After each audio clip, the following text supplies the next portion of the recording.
पंजाबचे माजी उपमुख्यमंत्री सुखबीर सिंग बादल यांच्यावरती काल हल्ला झाला होता आणि या हल्ल्यासाठी थेट वाहेगुरूंनीच आदेश दिला होता असा अजब दावा पकडण्यात आलेल्या आरोपी जसपाल सिंग याने केलाय। एबीपी माझाला सूत्रांनी या संदर्भातली माहिती दिली आणि आता पोलीस त्याच्या याच दाव्याच्या नंतर त्याची मानसिक स्थिती नेमकी काय आहे याचा तपास करतायत। त्याच्या या दाव्यामागे नेमकी काय परिस्थिती आहे याचा देखील तपास सध्या सुरू आहे।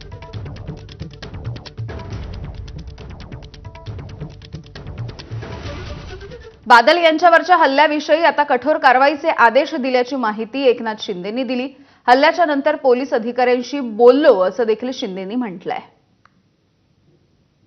सुखबीर सिंग बादल यांच्या पत्नी आहेत खासदार, त्यांच्याशी मी बोललो आणि एसपीशी बोललो मी आणि त्याबरोबर त्यांच्यावर कठोर कारवाई करण्याच्या सूचना या ठिकाणी मी देखील दिल्या, मुख्यमंत्र्यांनी दिल्या। अटेम्प्ट टू मर्डर त्यांच्यावर दाखल केलेली आहे आणि याच्यामध्ये जे कोणी असतील त्यांना सर्वांना यामध्ये त्यांची कठोर चौकशी होईल आणि त्याच्यावर कठोर कारवाई होईल।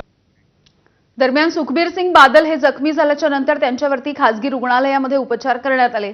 त्यांच्यावर उपचार करणाऱ्या डॉक्टरांसोबत संवाद साधलाय आमच्या प्रतिनिधींनी। मी बादल यांना ट्रीटमेंट दिली ते डॉक्टर आपल्यासोबत सर तुमचं नाव काय? मी डॉक्टर देवेंद्र पालीवाल, मी ऑर्थोपेडिक सर्जन यशोसाई हॉस्पिटल नांदेड येथे कार्यरत असतो। काल जवळपास 3 वाजता बादल साहेब आमच्याकडे आले होते। त्यांच्या हाताला गंभीर दुखापत झाली होती।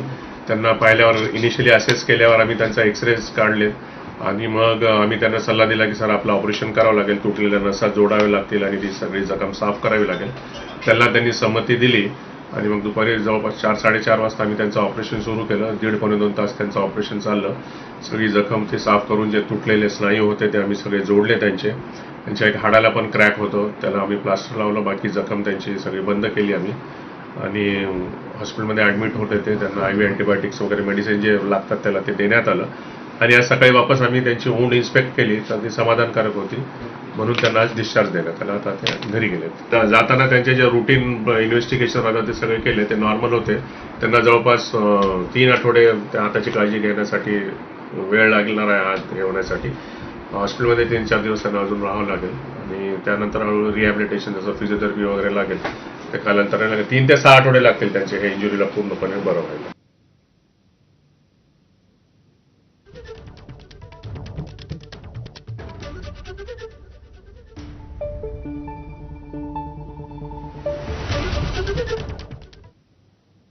पुढची धाराशिवमधली एक ब्रेकिंग बातमी आहे। कॉलेज वयीन तरुणींमध्ये भर रस्त्यात धाराशिवमध्ये फ्री स्टाईल हाणामारी